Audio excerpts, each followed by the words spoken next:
Hey everybody, Melissa from Melissa vs. Fibromyalgia here. I hope you are well. I've been waiting to do an update for you for a little while, but I've had a few things come up recently. I've been waiting to update you because lots has been changing. First of all, though, I'm finding that you can probably hear in my voice that I'm recovering from some kind of cold-like bug. Since we had the bad virus, which was really mild for me, I seem to have gotten another cold or bug of some kind every 2 weeks from the kids since then. I used to kind of get maybe 1 in 4. I've got everything that they've been bringing home this winter, and it's getting kind of harder and harder for me to fight it off. So each time I get sick, this fatigue just comes down on my body and I get just really tired, and it's harder to get better again. I've been so tired that I've been going to bed very early, which as someone with insomnia knows that's not a great thing to do, and ordinarily if you go to bed early you're not really falling asleep. However, I'm going to bed early and falling asleep early. Unfortunately, I still get up multiple times, whether it's insomnia, whether it's the baby, whether it's my husband, whether it's another child. Not lots of sleep, but yeah, there it is. So that's been happening. But I wanted to update you in kind of the key areas because I feel like we've learned heaps in the last few months. So I got a new doctor, and she listens and she cares and she thinks that sleep is something to take seriously. Honestly, guys, she actually thinks insomnia is something to try and manage. Hallelujah. So we've been trying a few things, and I've been doing a few new things recently. So I saw a dietitian to sort through some of my issues in that area. So we got some blood test results back that showed I was quite low in a lot of things, including protein. It's meant to be quite difficult to be low in protein in the developed world, but because I have so much going on and I've had 4 children in the last 8 years, my body is just really depleted. So I basically just need more of everything. So we're working on that, and I've got a few supplements to start taking. I'm going to get some B12 going and some vitamin D going.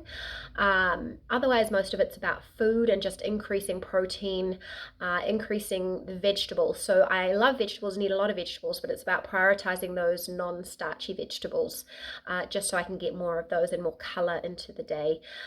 So that's something I've been working on. We talked about sleep a little bit already, so I'm quietly optimistic. So we started a medicine called quetiapine. It's on the chart in Dr. Lipton's Fibro Manual. So she has a chart of the 3 different categories of medicines she used for sleep. Some is for deep sleep, some is for sleep onset, and some is for just calming the central nervous system. And quetiapine is part of calming the central nervous system. Now, ordinarily this medicine wouldn't be one of the top ones Dr. Lipton suggests, like she has it in order. But in New Zealand, we don't get a lot of the options, and we don't have a lot of the options listed in the chart, especially in the category this one's in. But anyway, quetiapine is another one of those ones where at full dose it does something else, but at a lower dose we take the side benefits. And so at the low dose it helps take the edge off like the central nervous system overactivation, and it helps with sedation. So I started at 12.5 milligrams, which is a teeny tiny dose compared to what they usually put it as. And for the first couple of nights it really helped. But what I found is that it took down my REM sleep a little bit in order to put up the deep sleep. So overall the quality of sleep wasn't necessarily changed, but it did feel nice to have some more deep sleep. But what I was finding is that I was taking it for a couple of days, and then it was really not helping my sleep. So I'd go off it for a few days and then go back on again. And I just had a check-in with my doctor, and she would like me to try going for 1 tablet, so that's 25 milligrams.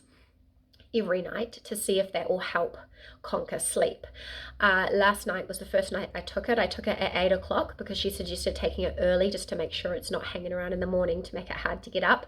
But unfortunately, because of the cold, it just didn't help with the sleepiness. So by 8:30, I had to be in bed because I was so tired, and I was fast asleep by 9 o'clock. Still woke up again lots of times, wake up for my own purposes, wake up because of the baby, wake up because of husband. You get it. But I had a good amount of deep sleep. I had 20% deep sleep, which basically never happens, but the REM sleep was like 10%. So I got an optimal amount of deep sleep, but really bad amount of quality of REM sleep. So I guess that's just the give and take here. But again, it was the first night doing it, so it might even out. We'll see what happens tonight, but I really just hope that it will keep helping and that I can keep taking it. I felt very tired this morning. It was very hard to wake up. So without the children forcing me to get up, it would have been very difficult to get up. And it took me quite a while to shake it off. But by the time I had a second coffee around 9:30, it started to kind of get a bit better. So I think by tonight my body should adjust to it. So I look forward to reporting back. Hopefully I get some consistent sleep. Hopefully that REM and deep sleep evens out. It is just a real shame, isn't it, that we've got all this research and all these different tools and none of it can really just fix whatever is at the root problem of the sleep issue of fibromyalgia. But I'm just so thankful for a doctor who cares and who's trying something with me. So I'll keep you updated on that. As for everything else, so pain, it's not been too bad. My neck has increased a little bit because I'm back at work. My part-time job, I've eased back in after maternity leave, and so that's more computer time and more time on Zoom, more time where my neck just doesn't have the freedom to move as it would like, and it's all just a perpetuating factor. So that has increased. So it's maybe gone from an average of 3 out of 10 to maybe 4 or 5 out of 10. It's making it difficult to lie down in the nighttime, so it's, you know, heat pack on, heat pack off, stretching around, that kind of thing, and taking Panadol to alleviate the headaches. But the headaches is kind of half the cold and half the neck problems. And I've been using topical creams and massaging the trigger points, and of course seeing the physio. I'm seeing her every 2 weeks at the moment because we knew that we had this period of adjustment, so hopefully we can drop back down to 3 weekly in a while. But I'm really lucky to have these different layers to manage. And also, as of yesterday, I've got Norflex back, which is a muscle relaxant. So if I'm getting to the point, we're actually, to be really honest, we're almost at the point today where I should be taking it. I can feel it right in my neck. And if I don't get onto it right now, it might end up with a very bad headache or even a migraine. The difference there, I don't really know the official difference. For me, if I can still function but my head hurts, then it's a headache. If it gets really bad and I get nauseous and I'm unable to function, then I call it a migraine. I don't know. I don't really mind what you call it, but I think it might be time to utilize that. So I'll have to go down to the pharmacy and pick it up. So that's nice after so long of pregnancy, and I'm still nursing, but I'm not nursing as much, and he is bigger, and the literature is a little unclear, but it doesn't say no. So we're going to give it a go. So that's really exciting to help manage the pain. As for the other pain, my back, again, it's just because I'm doing more, and so we're adjusting. So my average step count is up. I'm taking more on the days I can take a walk. It's winter here at the moment, but when we take a walk, I'm pushing myself that little bit further. I can go a little bit faster, and we can go a little bit further, and so my body has to adjust to that. So my legs particularly have to adjust to that. But overall, the pain is doing quite well, but yeah, little bits and pieces flare up according to my movement. But I'm able to do a little bit more yoga now. So at the moment, the post-exertion malaise is quite enough to stop me, just with the cold and the fatigue, but physically I can go back to my favorite sun salutations variation, which I kind of created for myself. So I'm really happy about that. So that my pelvis and my low back, the sacroiliac joints, are obviously recovering, and so I have more ability, which I'm really excited about because I'm really looking forward to building my strength. I've lost a lot of weight, and I think that's natural just because of all the outputs, normalizing, because I came off amitriptyline a few years ago. I finished having a baby.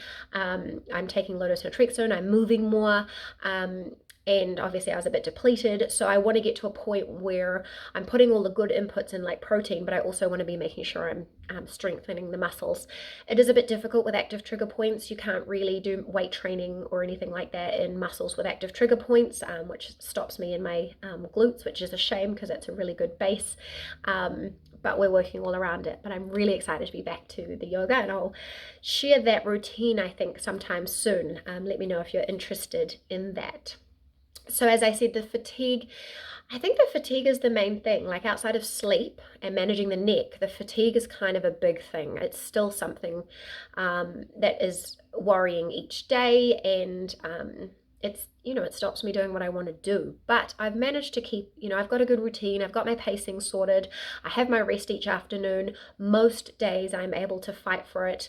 Most days I'm able to go to bed as early as I need. And so it's okay. But just that it takes one thing to knock it all down, right? One cold and it's down. One bad night and it's down. So I'm working on that, but I find that hard because obviously there's no medicine to just take for that, or no, magic bullet for that. But I'm working on it.